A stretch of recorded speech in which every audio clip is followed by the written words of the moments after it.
Justru swak kelola tipe 3 ini mengubah posisi kita seperti yang saya sempat singgung kemarin, itu dari semacam pengemis menjadi setara. Di setiap kota itu yang terlibat untuk stunting itu nggak cuma satu OPD. Bisa jadi kita baru top itu udah ditolak karena mereka sudah punya ini plafonnya ini.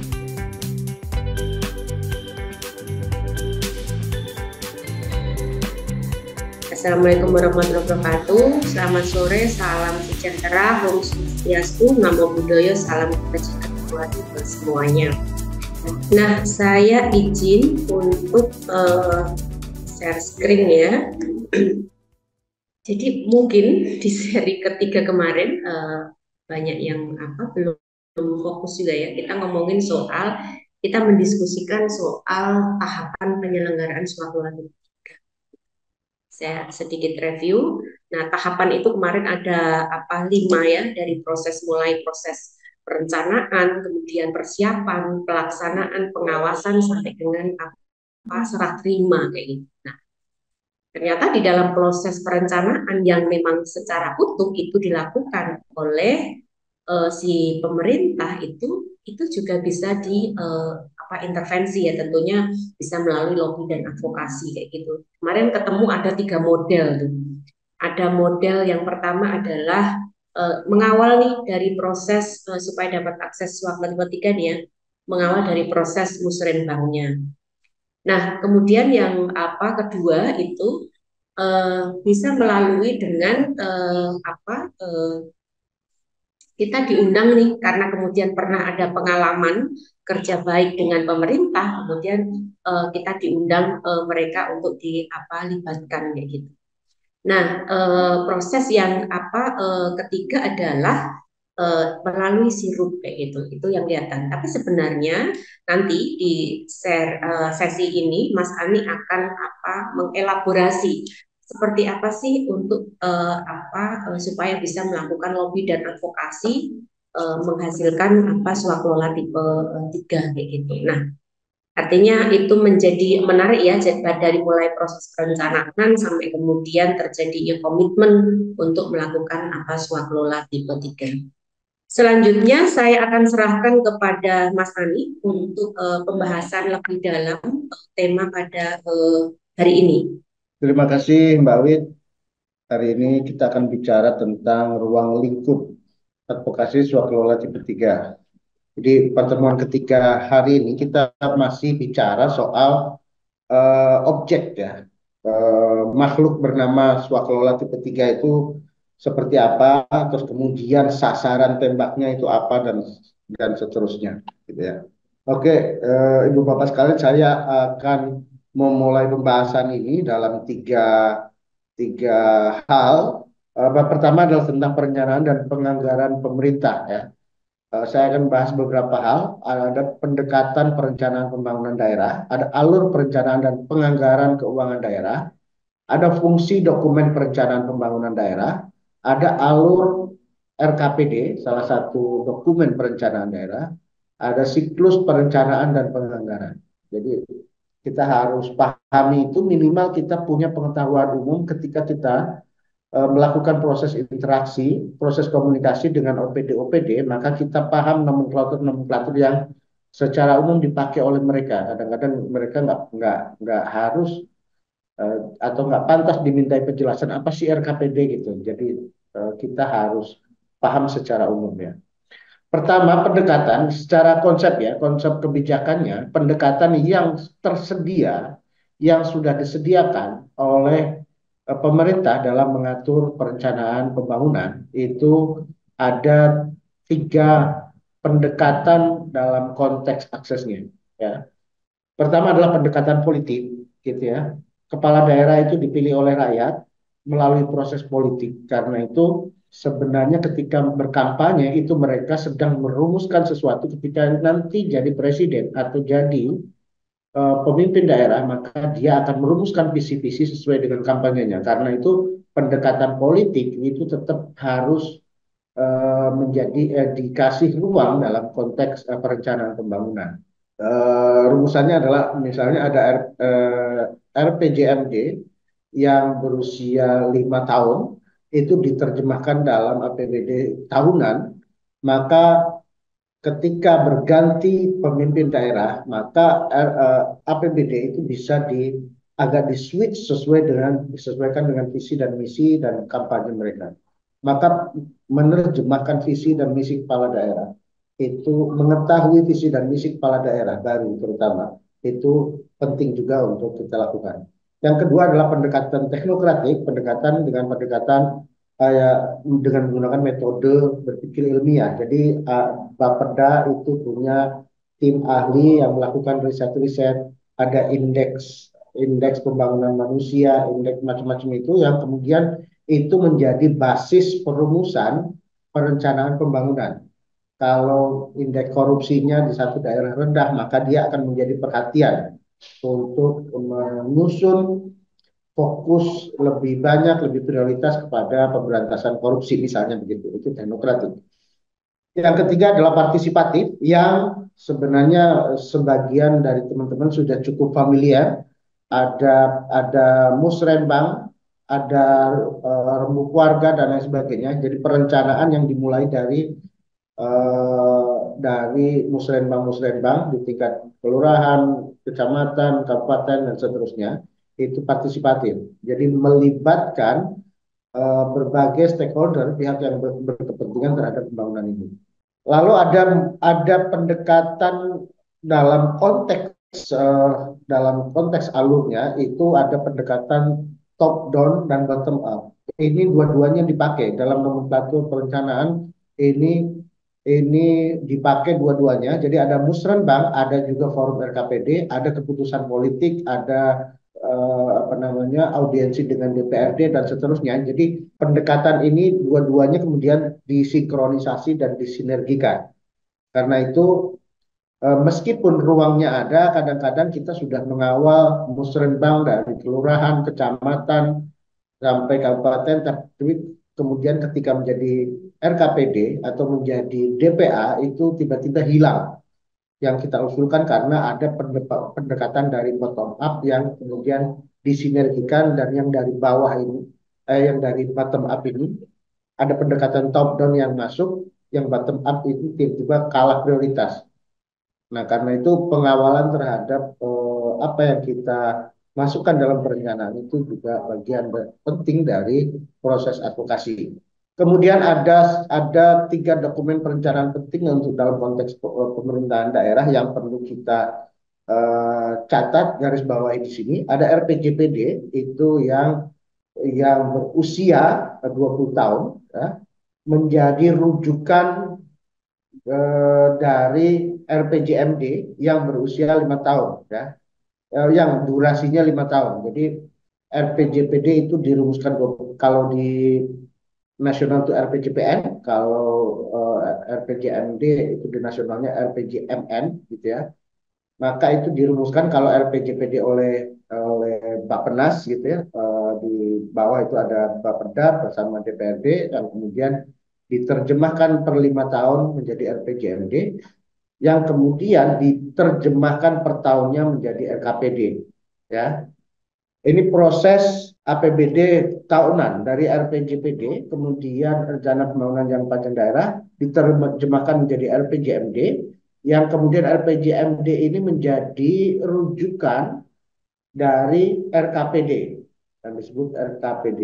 Setelah RKPD jadi, hasil penerjemahan itu kemudian dirumuskan dalam kebijakan umum anggaran dan PPAS, prioritas plafon anggaran sementara.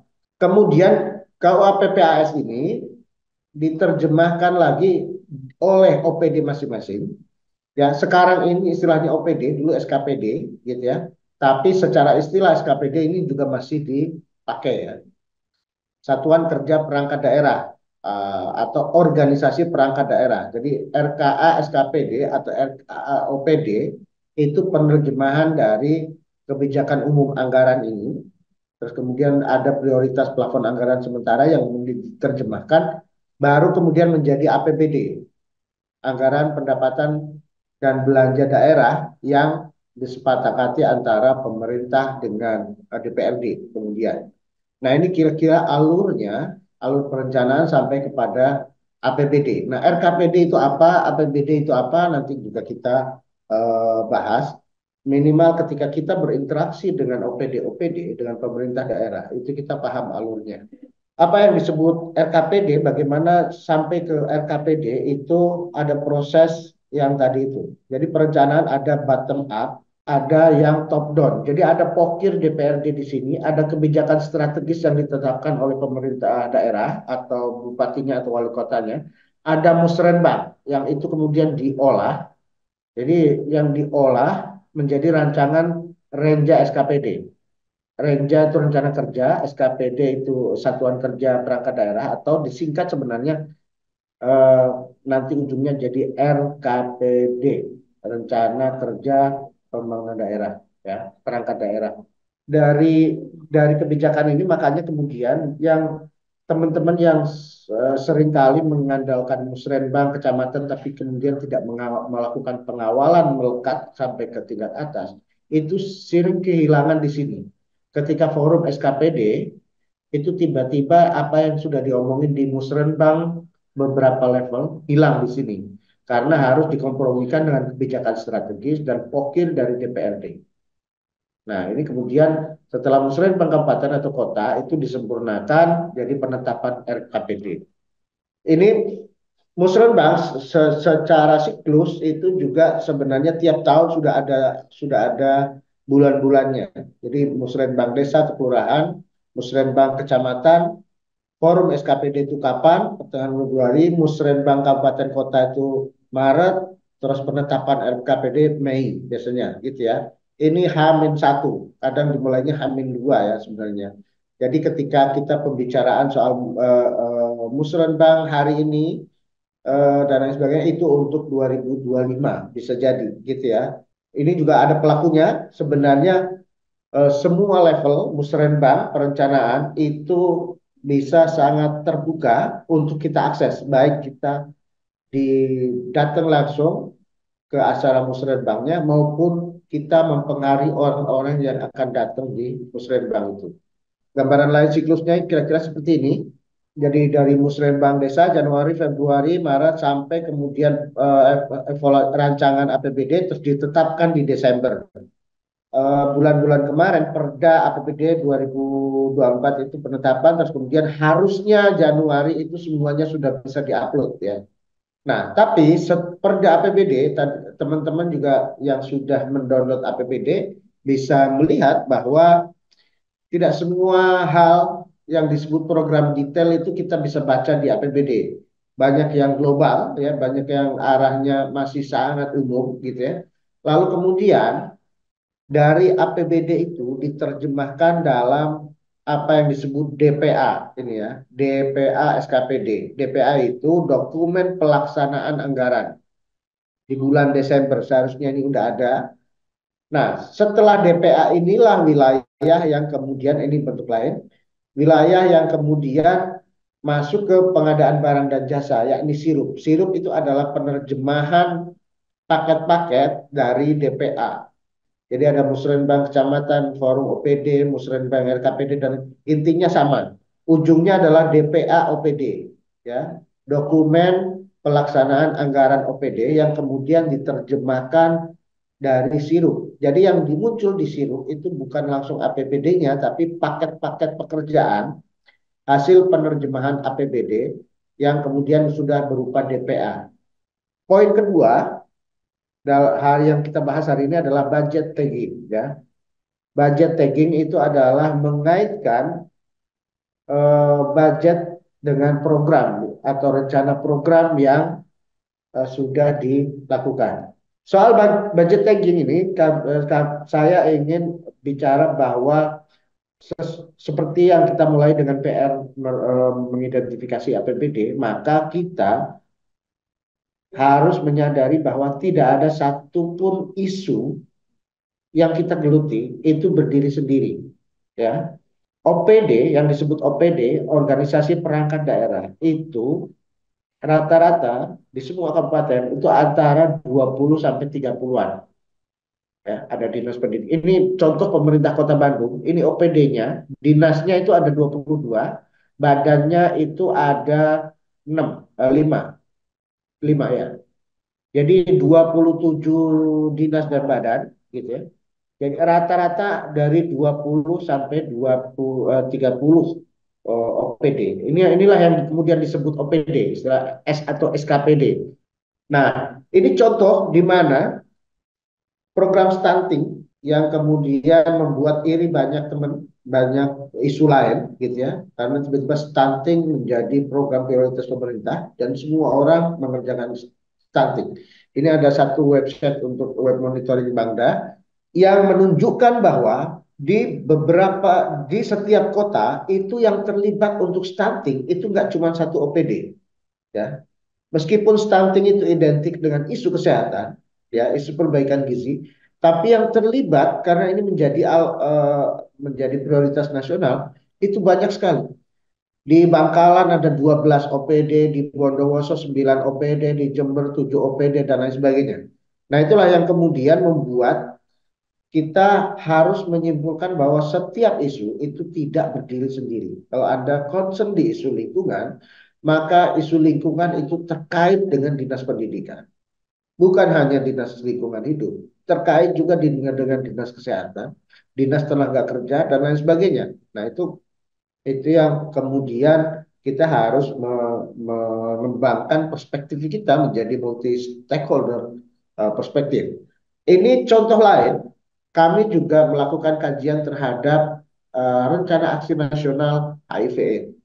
Rencana dalam RAN, hampir setiap RAN yang kita lihat, yang kita bisa akses, ada RAN PA, penanggulangan ekstremisme, dan lain sebagainya. Itu selalu perspektifnya multi stakeholder. Jadi misalnya gini, ini contoh dua strategi yang termuat dalam RAN HIV/AIDS. Itu setiap menerjemahkan strategi, mereka selalu kemudian menurunkannya dengan lembaga yang terkait dengan penerjemahan atau terkait dengan intervensi dari strategi tersebut. Kemenkes, Kemendagri, Kemenko PMK, Kemendikbud, Bapeda, kabupaten, kota, dinkes, jadi semua multi stakeholder. Jadi ketika pemerintah sudah mulai melihat setiap isu dengan perspektif multi stakeholder, mau nggak mau kita organisasi masyarakat sipil harus melihat itu sebagai isu multi stakeholder juga, gitu ya. Ketika kita punya satu isu, makanya dalam proses misalnya verifikasi OMS kita, itu biasanya organisasi masyarakat sipil atau LSM itu punya satu isu utama, punya beberapa isu ikutan. Tapi itu pun sebenarnya jika kemudian dipetani atau di mapping, ya, bikin mind map gitu, setiap isu utama itu bisa dikaitkan dengan isu lainnya.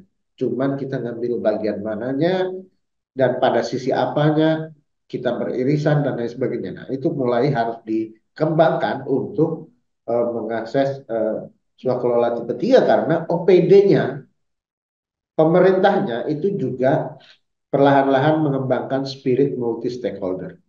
APBD seperti yang sudah dilakukan, menjadi PR teman-teman semuanya, itu seperti ini. Biasanya yang dilekatkan dengan perda atau perwali atau pergub APBD, kadang-kadang memang APBD gelondongannya atau rekapitulasinya, ya. Tapi sebenarnya ada lampiran-lampiran yang kalau kita telusuri, kadang-kadang yang diupload itu nggak dilekatkan tapi di file lain gitu ya, itu APBD itu ada rincian per urusan, per bidang, per OPD, organisasi perangkat daerah, jadi ada turunan-turunannya.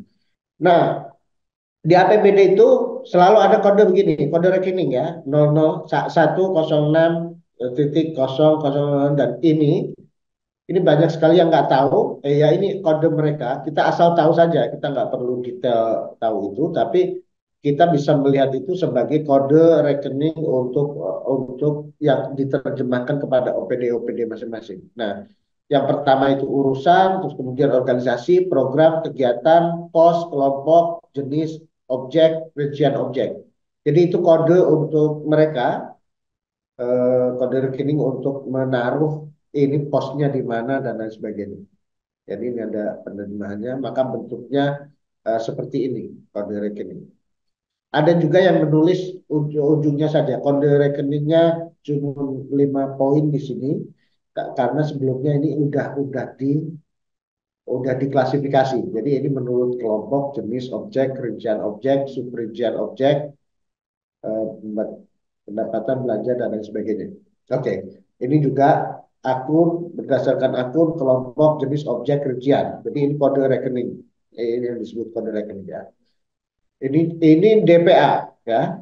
Ini contoh DPA dari APBD tersebut di ujung tadi di Desember itu diterjemahkan dalam DPA, tapi sebelum itu ada proses tagging mekanisme. Ini swaklola tipe 1 atau 2 atau penyedia dan lain sebagainya itu ada forum TAPD namanya, forum tim anggaran perangkat daerah.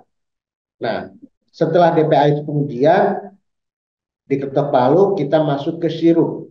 Nah, inilah ranah di mana secara normatif itu ruang yang disediakan untuk swakelola tipe 3. Meskipun secara strategis nanti kita bisa bicarakan apakah ruang kita hanya di sirup atau bisa di mana saja. Jadi sirup itu adalah sistem informasi rencana umum pengadaan. Sirup ini secara administratif kebijakannya diatur, dikelola oleh LKPP, Lembaga Kebijakan Pengadaan Barang dan Jasa Pemerintah, ya, LKPP.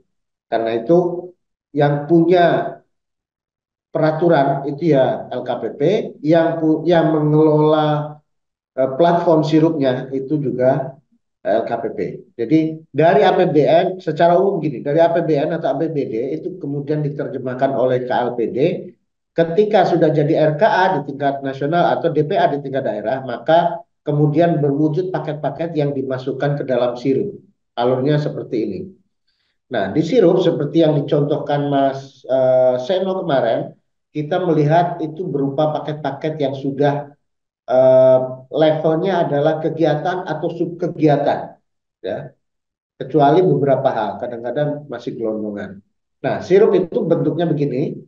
Meskipun ketika masuk ke sirup lkpp.go.id, kita langsung ini sering kejebak kita, dihadapkan pada username dan kata sandi ini, tapi kita bisa abaikan itu, kita bisa langsung cari paket, seperti yang dicontohkan Mas Seno kemarin. Dicari paket ini pilihannya ada dua, karena pengadaan barang dan jasa itu cuma dua jenis, penyedia dan swakelola.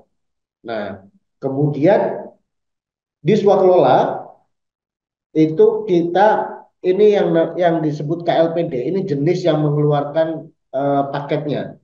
Ya itu jadi dari kementerian pusat nasional, badan-badan yang ada sampai kemudian ke provinsi, kabupaten kota itu ada semua di sini. Jadi bukan berdasarkan lokasi. Kalau lokasi itu lokasi programnya, tapi yang KLPD di atas ini itu berdasarkan siapa yang mengeluarkan paketnya. Ini satuan kerjanya, KLPD, terus satuan kerja, baru kemudian lokasi. Jadi kalau nyari misalnya kota Surabaya dan lain sebagainya, itu dilihat selengkapnya ini, lalu ke bawahnya itu nanti ada pilihan, swakalola tipe 1, tipe 2, tipe 3, tipe 4. Jadi ini akan kelihatan tipe swakelolanya di sini. Nah, ya ini saya contohkan eh, Provinsi DKI Jakarta, ada satu paket nomor 8 yang swakelola tipe 3 yang jumlahnya 3,4 miliar. Ya. Ternyata setelah dibuka itu pembayaran operasional RT, RW, BPJS Ketenagakerjaan, uang operasional, alat nikah dan kehormatan. Nah, ketika diklik detailnya, munculnya seperti ini. Pembayaran operasional RT, RW, serta BPJS Ketenagakerjaan, uang operasional LNK, dan uang kehormatan LNK. Ya. Satuan kerjanya Kelurahan Kemayoran, Jakarta Pusat. Ini pembayaran operasional RT, RW aja sampai segitu besarnya ya. Penyelenggara swakelola, karena ini swakelola tipe 3, maka otomatis dengan organisasi masyarakat. Masalahnya cocok nggak bayar operasional RT, RW itu ormas. Nah, ini yang perlu ditelusuri. Karena itu ini menjadi bagian dari advokasi kita, ya. Advokasi kita karena kita kami melakukan kajian implementasi kebijakan, yaitu sirup dan suaka laut ketiga, 2 tahun ini. Yang tahun 2023 kita baru dalam tahap layout, ya. Nanti kita akan lihat kelemahannya di mana. Ini ruang lingkup advokasi kita, ya. Jadi di sesi pertama kita udah belajar kriteria barang dan jasa yang bisa disuak kelola tipe 3 kan itu apa saja sih? Jasa pelatihan, penelitian, riset, dan lain sebagainya. Nah, masalahnya mistagging yang disebut kesalahan tagging ini terjadi di banyak sekali daerah. Ini saya kasih contohnya bahwa ketika dia disirupnya, dicentrang sebagai swak kelola tipe 3, tapi isi paketnya ternyata konstruksi. Ya. Jadi ada pembangunan jalan, pembangunan irigasi, pembangunan jembatan, tapi dia ngeteknya dengan swak kelola tipe 3. Ya. Udah 0,3%, sudah mistaggingnya banyak banget. Sementara itu Mbak Win, saya. Oke, baik. Terima kasih Mas Andi. Sangat menarik ya. Jadi mungkin tadi kalau eh, yang disampaikan lebih banyak, mungkin teman-teman juga masih bingung ya karena kita juga ngomongin soal perencanaan. Tapi untuk bisa memahami swak lola tipe 3 itu memang kita penting untuk memahami alur perencanaan karena disitulah kemudian letaknya seninya kita untuk bisa melakukan lobby dan advokasi akses swak lola tipe 3. Jadi saya akan buka teman-teman untuk memberikan pertanyaan ya. Diskusinya akan hidup kalau langsung sih. Jadi silakan raise hand. Mbak Martini silakan. Ya, saya nyimak terus nih dari tadi, tapi apa ya, kayaknya seperti jelimet. Oke. Harus ke sana, harus ke sini. Sedangkan ini ya pengalaman kita berurusan dengan OPD-OPD ini yang kita mengadakan, yang kita sendiri mengadakan kegiatan, mereka ribet. Apalagi kalau kita kemudian meminta sama mereka. Kayaknya tuh kayak pengemis deh kita Mbak. Apa tidak ada apa ya metode atau apa yang lebih simpel gitu loh, Mbak, aturan atau diadvokasikah yang di atas supaya ada penengah kita. Kalau begini kayak nanti kita dioper ke sana, oper ke sini. Itu seperti itu bayangan saya, Pak. Oke, kalau mau langsung direspon begini Mbak, justru ini swakelola ini kan sebenarnya teman-teman itu sudah juga seringkali berhubungan dengan OPD-OPD pemerintah. Dan teman-teman itu merasa bahwa di birokrasi di dalam itu rumit, rumit memang gitu ya. Karena kita nggak tahu. Kalau kita tahu sebenarnya itu nggak serumit yang kita bayangkan gitu ya. Pertama itu. Yang kedua, justru kelola tipe 3 ini itu mengubah posisi kita seperti yang saya sempat singgung kemarin itu dari semacam pengemis menjadi setara karena kita itu adalah penyedia sama dengan penyedia. Jadi pemerintah butuh gelas, lalu kemudian kita bisa membuat gelas. Beda dengan hibah. Kalau hibah pemerintah punya duit, kita butuh duit. Bukan. Ini kalau sudah kelola tipe 3 kita nggak butuh duit. Asumsinya gitu, gampangannya. Kita bisa punya kemampuan membuat gelas dan pemerintah butuh gelas. Jadi pemerintah sudah merumuskan kebutuhannya, misalnya pelatihan pelatihan untuk disabilitas nih.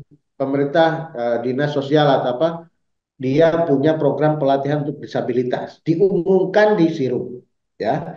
Setelah diumumkan maka kita mengirimkan surat peminatan. Oh, kami pengen surat peminatan nih. Oke. Setelah dia terima bahwa dia kemudian verifikasi, oh ini memenuhi syarat atau enggak organisasi masyarakat sipil ini, itu kemudian eh, diajaklah ketemu kita. Kalian punya portfolio apa sehingga bisa mengajukan peminatan terhadap penyelenggaraan pelatihan ini. Setelah dicek kemudian oke, kalau deal sesuai portfolionya kerjakanlah kalian. Kami punya tim persiapan, punya tim pengawas, kalianlah pelaksananya. Nah, seperti itu kira-kira. Jadi simpelnya begitu, tapi kenapa kita harus mengetahui kerumitan di dalam birokrasi kita? Karena kita mau berkontak dengan mereka. Kalau kita nggak memahami dunia mereka, katakanlah begitu, secara umum aja, pemahaman secara umum, kita akan kelabakan sendiri. Kita, teman-teman misalnya yang suka teriak-teriak di luar, pemerintah nggak transparan dan lain sebagainya, pemerintah kerjanya nggak benar dan lain sebagainya. Sementara kita melihatnya aja, proses perencanaan dan lain sebagainya itu menganggap ribet banget gitu. Padahal semua proses itu dilakukan untuk menjaga alur partisipasi, alur transparansi, alur akuntabilitas itu yang sebenarnya itu adalah bagian dari isu yang kita gembar-gemborkan. Nah, kira-kira begitu. Terima kasih Mbak Mas Andi. Semoga menjawab ya Mbak Martini. Silahkan mulainya tadi Mas Panji. Ya, terima kasih Mbak. Selamat siang semuanya. Selamat siang Mas Anik dan terima kasih untuk paparannya. Mohon izin untuk bertanya ini terkait tadi dengan yang konsep mistagging gitu, Mas. Semisalnya kita temukan dalam sebuah DPA ya tadi kalau tidak salah namanya itu kita temukan adanya dalam tanda kutip indikasi mistagging dalam dalam perspektif kita nih. Kemudian kita bisakah kita mengupayakan itu untuk tidak bukan lagi menjadi miss tapi menjadi Mister Tagging digeser untuk supaya bisa kita akses gitu. Misalnya yang pertama itu, yang kedua tadi dalam kalau tidak salah slide halaman kelima ya yang tentang berjenjang itu masuknya dari musrembang apa musrembang desa dan seterusnya itu pertanyaan saya, tapi mungkin ini untuk besok ya terkait strategi gitu kan. Tapi mungkin bolehlah dikasih bocoran tipis-tipis gitu ya Mas Anik ya. Bisakah untuk menjadi anggota forum yang apa itu tadi namanya forum apa SKPD. ya? Ya, forum SKPD itu dari OMS itu, apakah harus mendaftar atau bagaimana bisa duduk di situ sehingga kita bisa mengetahui proses-proses musrembang berjalan di dalamnya. Demikian, Mas. Terima kasih. Eh, Terus kemudian soal mistaking itu memang kemudian menjadi bagian dari strategi advokasi kita. Jadi kita misalnya menunjukkan bahwa ini tuh paket seperti ini tidak boleh masuk menjadi swakelola tipe 3, nggak pantas. Atau paket ini dicentrang sama OPD itu swakelola tipe 1. Lalu kita melakukan lobby dan advokasi bahwa ini kalau diubah menjadi swakelola tipe 3 maka akan lebih efektif, efisien dan kemudian lebih ngirit, lebih luas jangkauannya dan lain sebagainya. Jadi intinya mistaking itu bisa berubah di tengah jalan, ya, karena updating sirup itu 3 hari sekali malah. Jadi meskipun sudah mulai proses DPA terus kemudian dicentral-central di paket sirup itu, sebetulnya itu masih bisa berubah, yang sudah di tag gitu ya. Karena begini, kita beberapa kali coba ngecek bulan Agustus kita cek ini paket sirup ada 200 gitu. Bulan September itu ada 270. Paket sirup yang tadinya swaklola tipe 3 yang tadinya ada 20 di September bisa berkurang atau bertambah, bisa menjadi 15. Jadi sebenarnya ada perubahan yang terus-menerus yang kalau nggak kita kontrol itu juga bisa lari kemana-mana. Tapi kalau kita advokasi itu bisa juga menguntungkan kita. Makanya advokasi swakelola tipe 3 itu prinsipnya kalau kami merumuskan itu bukan hanya mengakses kue yang sudah ada, tapi juga bagaimana kue yang sudah ada ini membesar, gitu ya. Yang paket swakelola tipe 3 yang tadinya cuma 0,4%, bagaimana kita advokasi menjadi 1% misalnya. Itu dengan melakukan lobby-lobby di tiap OPD, kebijakan di tingkat wali kota dan bupati bahwa ini loh ada problem begini, problem pelaksanaan pembangunan yang tidak efektif. Ada organisasi masyarakat sipil yang sudah melakukan banyak hal dengan sangat bagus. Tapi ada juga pelatihan-pelatihan yang dikelola pemerintah yang ala kadarnya. Maka ketika ini disadari oleh pemimpin daerah, itu menjadi isu mereka, maka pergeseran dari swaklola tipe 1 atau tipe 2 menjadi swaklola tipe 3 atau dari yang mistagging menjadi master tagging tadi, itu sangat memungkinkan dalam advokasi kita. Nah gitu kira-kira ya. Terus soal musrenbang itu, ini juga soal proses interaksi kita, proses relasi kita dengan OPD. Anda boleh cek setiap OPD, dinas-dinas sosial, dinas kesehatan, dan lain sebagainya. Itu rata-rata kalau ditanya, mereka punya satu atau dua partner yang berjudul LSM, atau Ormas, atau OMS. Tapi karena memang mereka kenalnya itu ketika mereka merasa butuh legitimasi partisipasi dari organisasi masyarakat sipil, maka yang diundang itu aja. Gitu. Misalnya gini, tadi itu ada satu forum yang mengharuskan organisasi perangkat daerah melibatkan masyarakat. Ketika mereka kenalnya adalah satu kelompok, maka itu diundang itu sudah memenuhi syarat kan. Tapi ketika mereka punya data, punya daftar nih, oh organisasi di bidang HIV ini, organisasi di bidang perempuan ini, maka mereka akan lebih spesifik. Oh, ketika kita membahas perempuan, maka organisasi perempuan ada daftarnya. Kita panggillah ini. Kita nggak pernah mendekat, kita nggak pernah memarketingkan lembaga kita karena itu kita nggak dikenal. Jadi itu ya intinya adalah proses advokasi itu adalah proses juga memperkenalkan diri, membranding organisasi masyarakat sipil supaya dikenal sebagai partner yang dibutuhkan. Jadi itu soal itu terserah kita aja. Kalau sebagai syarat umum asal mereka secara normatif memenuhi syarat ya mereka nggak butuh kita gitu. Kitalah yang seharusnya mengadvokasi supaya kita itu dibutuhkan. Kalau semoga menjawab itu ya. Terima kasih, Mas. Oke, terima kasih Mas Ani. Di sini ada Mas Iwan Setioko dari YSKK. Silakan Mas Iwan. Ya, baik. Terima kasih. Wah, suhu ini. Enggak, Mas Andi.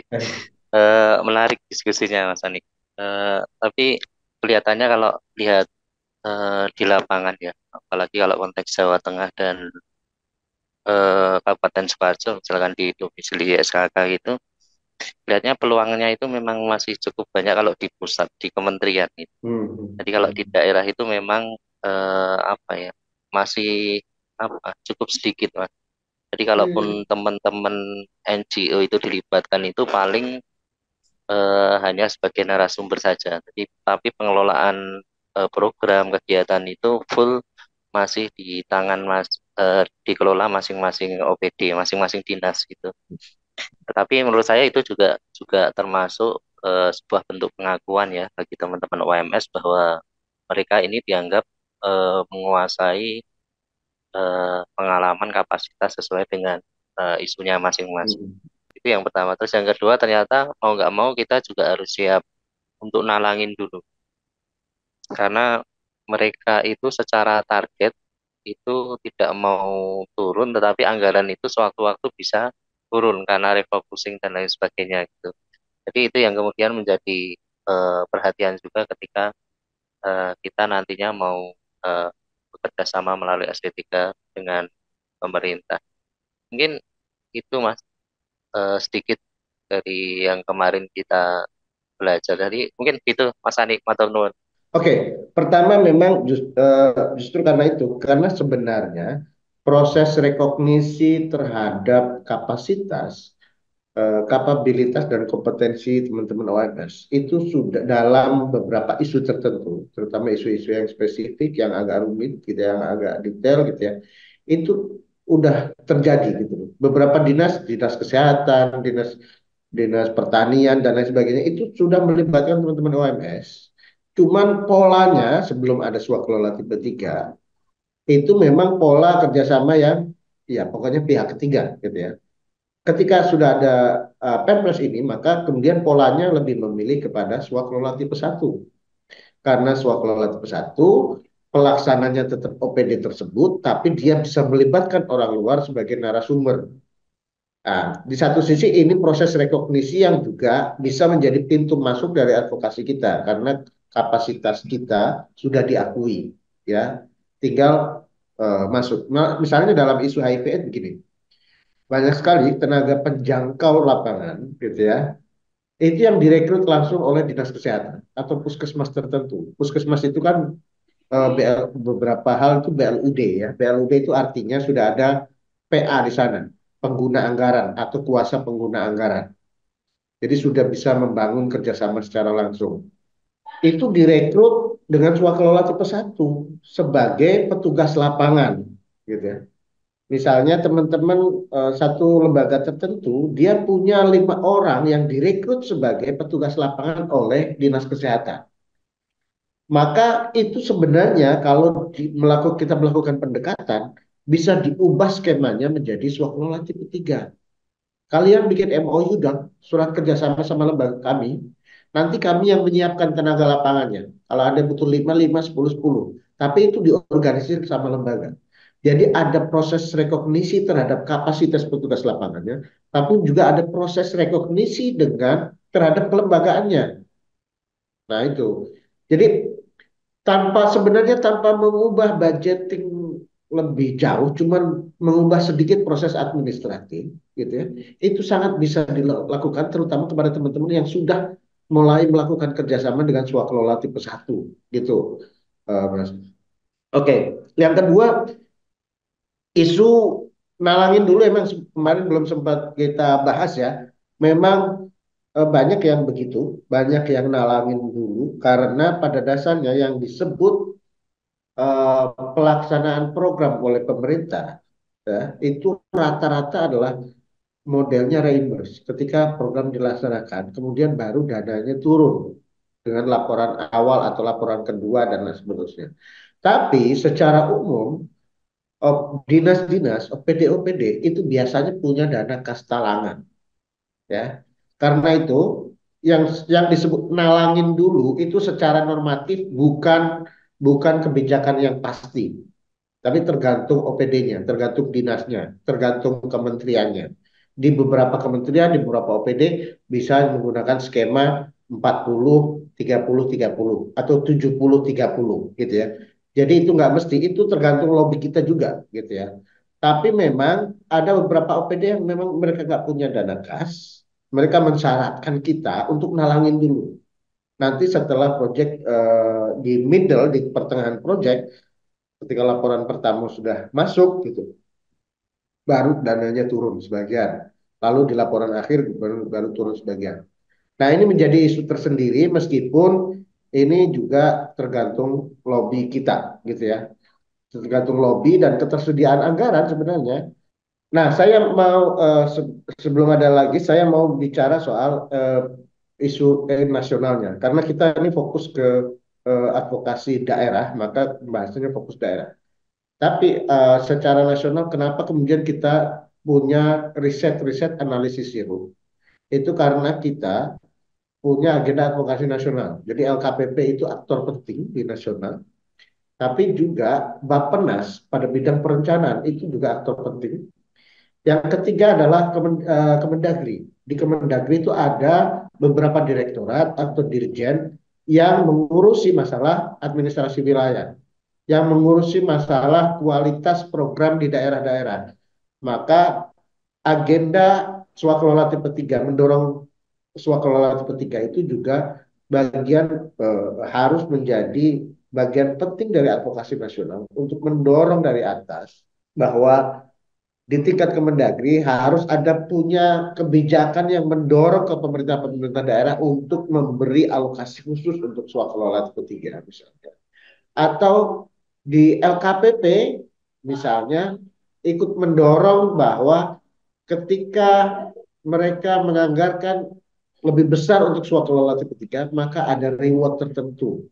Minimal citra pada pemerintah daerah udah melaksanakan apa yang disebut kolaboratif governance dan lain sebagainya. Semoga ini juga bisa menstimulasi agenda-agenda lain, karena advokasi nasional dalam konteks ini masih sangat kecil ya, masih sangat sedikit. Oke.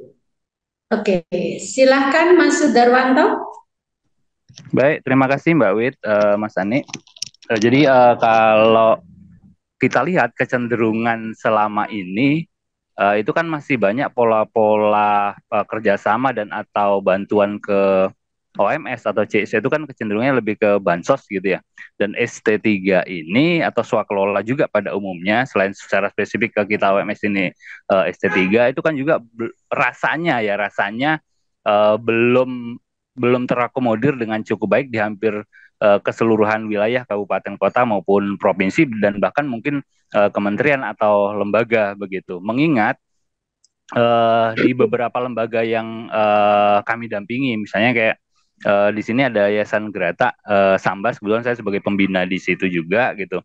Itu misalnya bentuk-bentuk bantuan itu kan kecenderungannya itu yang sifatnya eksidentil dan atau misalnya ada kegiatan bakti sosial kayak gitu. Sementara kalau dinas-dinas itu kenapa juga kita penting bekerja sama dengan Kesbangpol Linmas tadi seperti yang juga sudah disinggung di awal, walaupun kita lembaga atau OMS yang juga punya akte notaris di Kemenkumham, saya pikir itu kan tetap kita harus melakukan koordinasi gitu. Nah, pada setiap kegiatan-kegiatan kita dilibatkan dan lain sebagainya. Ada juga bantuan-bantuan pendanaan dari organisasi-organisasi, misalnya kayak GOW dan lain sebagainya, Fatayat, Aisyah, kayak gitu. Jadi sifatnya yang seremonial, eksidentil kayak gitu. Kerjasama dengan lembaga itu sejauh ini saya lihat belum pada tataran konsep swakelola gitu, di mana kita menyampaikan peminatan dan kita ketika kita cek di sirup juga masih minim. Samanya dengan situasi di Padang misalnya, kami misalnya ada dapat dari Dinas Pemberdayaan Perempuan Perlindungan Anak, Pengendalian Penduduk dan Keluarga Berencana dan atau Dinas Sosial kayak gitu untuk mental health atau pendidikan inklusif itu ya sifatnya bantuan saja gitu, di mana nanti kita mempertanggungjawabkan. Nah, lalu kemudian yang saya mau tanya ke Mas Ani, pertama adalah kalau misalnya kaitannya dengan bantuan atau ST3 lah, kita sekarang fokusnya ke ST3. Apakah ST3 itu selain mungkin tadi ada pertanyaan tentang kita yang handle dulu pembiayaannya, apakah misalnya model pembiayaannya ini cash atau bisa juga modelnya barang? Itu satu. Yang kedua, kalau melihat diagram yang Mas Ani paparkan tadi, kan 30-34% itu swakelola ya, dan sementara yang ST3 itu baru kecil sekali, sekitar 0,4% dari 30-34% itu gitu. Itu ngelihat sebarannya apakah mayoritas daerah atau baru kecil sekali, atau berapa persen sih Mas daerah kabupaten kota atau provinsi yang sudah memunculkan ST3 di APBD-nya masing-masing? Mungkin dua pertanyaan itu. Makasih Mbak Wit, Mas Ani, terima kasih. Ya, terima kasih Mas Sudarwanto. Mungkin langsung direspon saja. Pertama, soal model pembiayaannya, rata-rata sebenarnya cash ya. Beberapa itu kan itu lagi-lagi tergantung OPD-nya. Banyak OPD yang justru hibah itu seharusnya cash kan. Tapi juga ada hibah yang belakangan berbentuk in kind gitu. Mereka yang beliin barangnya gitu ya. Mungkin kalau tidak dikawal juga swakelola tipe 3 akan dimainin seperti itu. Dalam tanda kutip dimainin ya.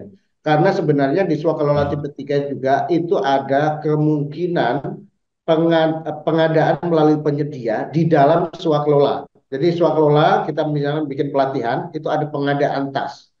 Itu pengadaan tasnya itu melalui mekanisme penyedia. Jadi agak rumit kadang-kadang itu yang kemudian kita nggak bisa negosiasi yang lebih kuat dengan OPD-nya gitu ya kan. Jadi udahlah pengadaan barangnya kita gitu ya. Jadi pelaksanaan programnya teman-teman OMS tapi pengadaan barangnya kita. Jadi ada model-model itu, tapi itu negotiable. Ya, negotiable itu tergantung relasi kita dengan OPD itu. Tapi pada dasarnya adalah pembiayaan, pelaksanaan pembiayaan itu untuk pelaksanaan programnya itu semuanya totally di organisasi masyarakat sipil ketika SPK itu di second kontrak gitu ya. Kewenangannya gitu ya. Terus yang kedua untuk soal persebaran. Di tahun 2022 di analisis sirup kami itu masih ada 119 kota kabupaten yang belum ada swakelola tipe 3. Nah, kira-kira di tahun 2003 itu kayaknya berkurang sedikit gitu ya. Jadi masih banyak juga yang secara umum swakelola itu sudah ada, tapi swakelola tipe 3 kita diturunkan itu masih ada banyak yang tidak menganggarkan ya. Jadi kayaknya kebingungan. Ada juga yang menganggarkan yang model tadi, mistagging. Mereka asal ada swak kelola tiket, tapi yang dicentrak itu konstruksi dan seterusnya. Nah tadi yang contoh dari Surabaya tadi, itu memang sampai hari ini sirup untuk kota Surabaya itu belum diupload. Nah itu kemudian yang juga menjadi catatan kami ke LKPP. Tidak ada mekanisme sanksi kepada pemerintah daerah atau reward kepada pemerintah daerah terkait pembangunan iklim transparansi melalui sirup ini gitu loh. Termasuk misalnya di sirup itu kelemahannya adalah kita nggak bisa tracking. Misalnya paket ini bulan Januari ada sekian ratus paket swakelola tipe 3 di kota Surabaya gitu ya. Paketnya tertulis itu direncanakan bulan Februari atau bulan Maret. Tapi kemudian di bulan Desember 2024 kita cek paket itu masih ada. Dan kita nggak tahu apakah paket itu sudah dilaksanakan atau belum. Nggak ada mekanisme, nggak ada trackingnya di sirup. Sehingga kita nggak tahu apakah ini jadi dilaksanakan atau enggak. Semoga menjawab Mas Darwanto gitu ya. Oke, Mas Andi, sepertinya Mas Sudarwanto cukup puas dengan jawaban Mas Andi. Silahkan saya buka kembali untuk kawan-kawan yang lainnya. Oh, oke, baik, Pak Arifin. Silahkan Pak Arifin. Yang saya maksudkan adalah ini saya sudah dicek di Kalimantan Barat, kabupaten kota, ini belum nampak ini di sirup ini satu pun. Lalu kalaulah ini Januari, pengalaman teman-teman untuk mengakses dan atau memfasilitasi LKPP dalam hal ini Lokadaya, biasanya ini realisasinya kapan? Itu pertama. Saya real saja saya. Jadi kalau sekarang sudah sosialisasi sejak 2018, lalu sekarang untuk 2024. Ada kekhawatiran saya ketika itu nanti pergantian pemegang kebijakan, pergantian presiden, lalu ini pun juga jadi sunyi senyap nantinya. Jadi saya punya keraguan seperti itu. Poin pertanyaan saya adalah, kira-kira sekarang kita sudah sampai tanggal 10 melakukan pelatihan daring, lalu di-upload di sirup ini kira-kira kapan? Nah, sehingga kita juga di pekerjaan utama kita yang betul kata YSKK tadi, kita juga bekerja sama dengan donor luar yang memang sudah terschedule. Nah, hanya kita di Swakelola tipe 3 ini ingin mendapatkan pengalaman baru ketika kita mengakses programnya masuk di dalam sistem. Itu saja sih yang saya maksudkan. Terima kasih. Selamat sore. Selamat sore. Mohon maaf kalau kota atau kabupaten, kotanya apa Pak ya? Kami ada di 5 kabupaten. Oke. Pertama saya coba cek provinsi Kalimantan Barat. Itu ada satu paket swakelola tipe 3. Ya. Satu paket swakelola tipe 3 itu judulnya belanja perjalanan dinas biasa. Ini menurut saya bagian dari mistagging, Pak. Ya, betul. Jadi mereka sebenarnya pengen ada swakelola tipe 3 tapi masuknya di mana dan lain sebagainya, akhirnya mistagging. Ini 89 juta lumayan perjalanan dinas. Iya, jadi harusnya ini bukan swakelola tipe 3 gitu. Ya. Nah, seperti kami di tingkat advokasi nasional itu kan ketika kami mendorong teman-teman daerah, maka justru inilah wilayah sasaran yang harus diadvokasi juga Pak Arifin. Jadi misalnya kan rakyat berhak bertanya, sudah ada paket swakelola tipe 3. Kenapa Kalimantan Barat tidak menganggarkan satu pun paket untuk swakelola tipe 3? Misalnya. Nah itu kan jadi pertanyaan kita. Jadi itu bagian dari advokasi. Gitu. Betul. Nah, salah satu pendekatan advokasi itu juga pendekatan yang sifatnya justru membantu. Misalnya gini, dinas kesehatan, ketika kita temuin misalnya, anggaran kami terbatas Mas. Bagaimana kita berpikir swakelola tipe 3? Oke, kita lihat, kita bedah anggaran bareng, gitu ya. Mana sih sebenarnya yang menjadi kebutuhan krusial dinas kesehatan? tapi tidak diakomodir anggarannya. Itu kita advokasikan ke atasnya.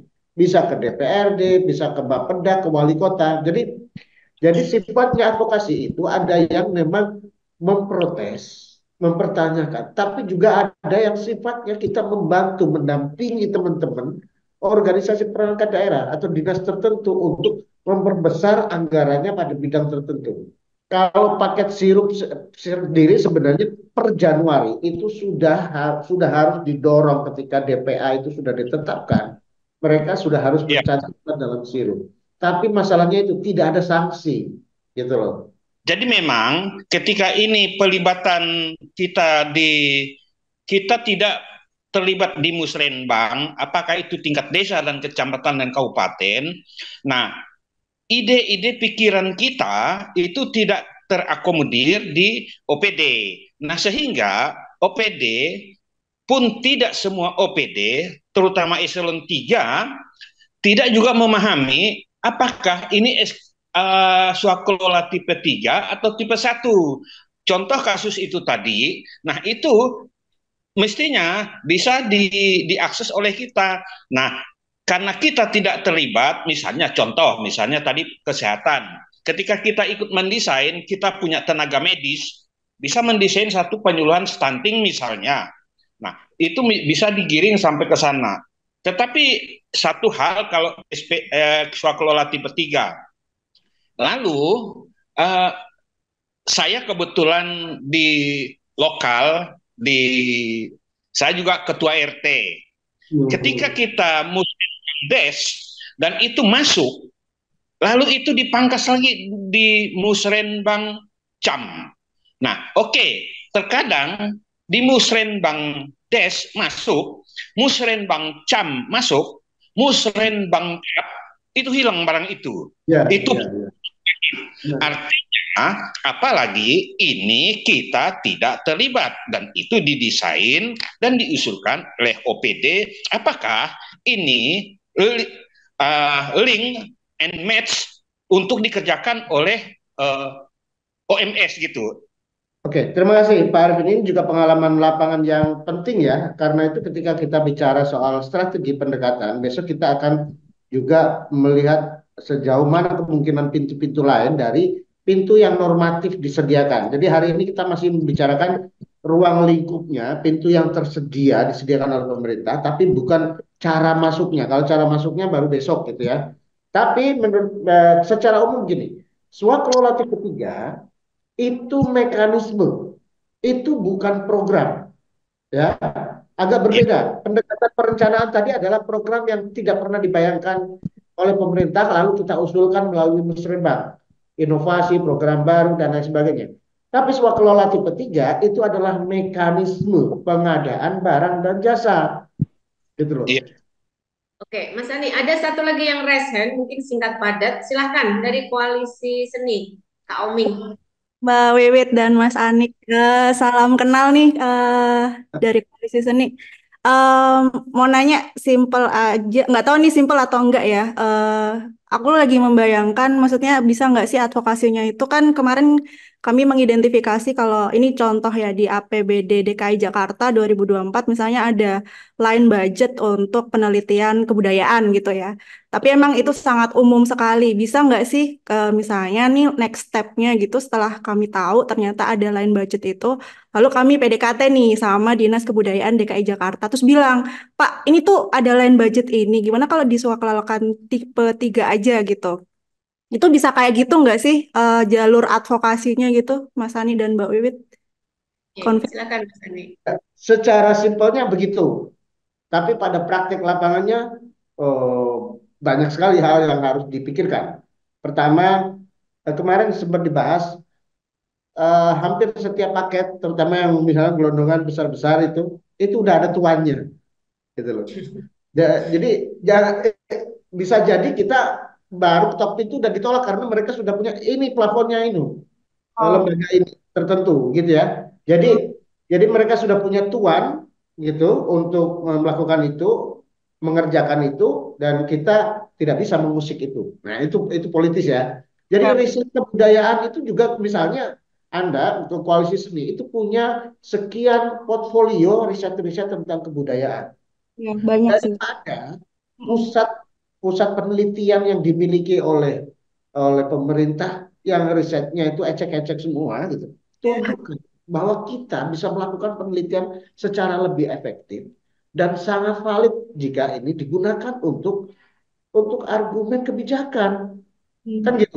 Nah, itu tadi keunggulan kita itu di tingkat kualitas program, di kompetensi kita, gitu, di perluasan jangkauan, di efektivitas. Misalnya dana 100 juta, kalau Kemenak itu bikin 1 kali pelatihan untuk 60 orang, kasih ke kami deh 100 juta. Kita bisa pelatihan untuk 300 orang dengan kualitas yang lebih bagus. Itu loh. Ya. Ya, Oke. negosiasi kira-kira posisinya seperti ini, posisi yang Sip. Nangkep banget Mas Ani. Terima kasih responnya Mas Ani. Menarik sekali diskusi pada sesi ketiga ini ya, pelatihan sesi ketiga ini. Jadi saya akan buat beberapa catatan dari apa yang sudah disampaikan Mas Ani dari sesi ketiga pelatihan mobilisasi sumber daya lokal melalui skema swaklola tipe 3. Nah, ini terkait pertama tadi soal pendekatan perencanaan pembangunan daerah. Ini ada dimension, ada 5 ya. Ada lewat politik, kemudian teknokratik, partisipatif, kemudian ada pendekatan top down dan ada bottom up. Jadi dalam proses diskusi juga sudah muncul ya bagaimana itu ditindakan.